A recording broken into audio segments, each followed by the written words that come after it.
Cerita misteri yang meniti dari bibir ke bibir telah diwariskan dari satu generasi kepada satu generasi. Adalah kisah paling tragis untuk dihayati oleh masyarakat yang tinggal berdekatan Telaga Tujuh. Mitos atau legenda Telaga Tujuh kian dilupakan oleh masyarakat Sabah, terutamanya di sekitar Kunak, melainkan dari palitan kenangan yang masih diingati oleh kanak-kanak yang kini telah tua dan ada di kalangan mereka yang telah bersemadi dan menjadi sebahagian daripada sejarah yang masih kekal misteri.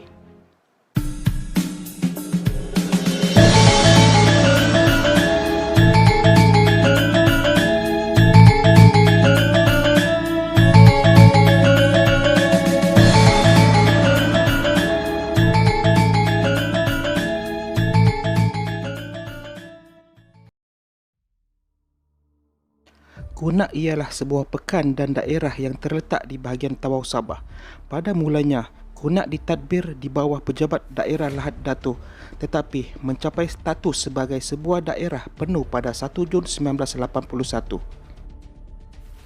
Namun, mungkin ramai yang tidak tahu, Kunak juga menyimpan kisah legenda yang pernah terjadi satu ketika dahulu. Terdapat pelbagai versi cerita mengenai Telaga Tujuh ini. Ada yang mengatakan cerita ini sama seperti cerita legenda Tujuh Puteri di Langkawi. Mengikut cerita dari mulut ke mulut, telaga tersebut digunakan sebagai tempat mandi Tujuh Puteri Kayangan. Dan telaga ini telah digali oleh seorang bota ataupun raksasa atas arahan Maharaja Awan Gemawan. Bota tersebut dikabarkan mempunyai ketinggian setinggi Gunung Kinabalu. Bota akan kembali semula ke kayangan selepas membina 7 buah perigi di permukaan batu pejal sungai pemanis darah dengan menaiki burung jentayu yang sayapnya merentasi 3 benua. Setiap kali bulan purnama penuh, ketujuh puteri akan turun bermandi mandah di sungai pemanis darah atau sungai atas untuk mengekalkan kejelitaan mereka.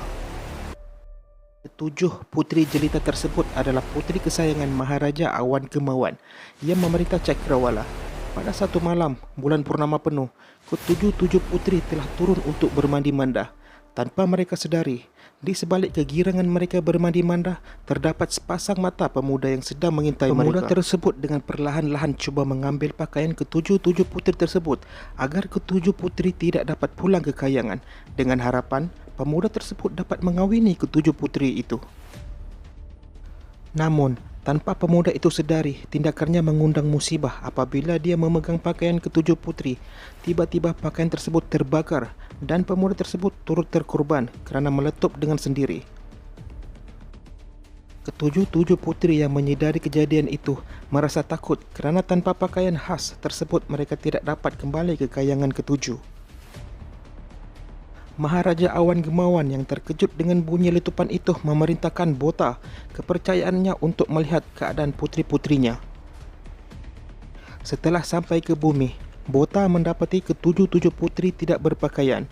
Bota meninggalkan selubung bayu samudera menjadikan ketujuh puteri sebagai halimudan sebelum Bota kembali ke kayangan untuk memberitahu Maharaja Awan Gemawan.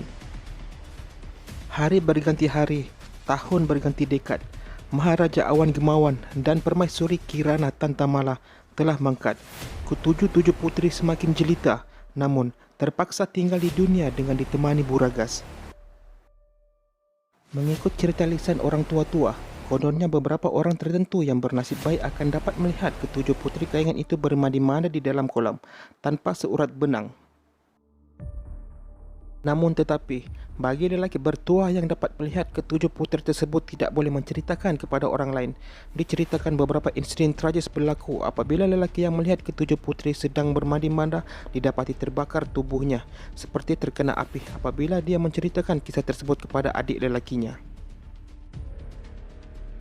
Menurut penduduk, telaga ini telah wujud sejak sekian lama. Namun begitu, dari cerita penduduk awal, telaga ini adalah milik hantu pari yang turun dari bukit berdekatan.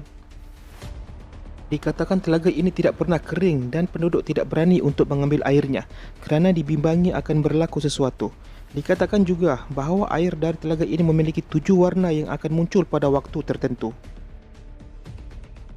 Walau bagaimanapun, keunikan telaga ini ialah ia mempunyai 7 telaga kecil di tepi telaga dan kedalamannya tidak siapa yang mengetahuinya. Telaga besar masih menyimpan misteri yang belum terungkap.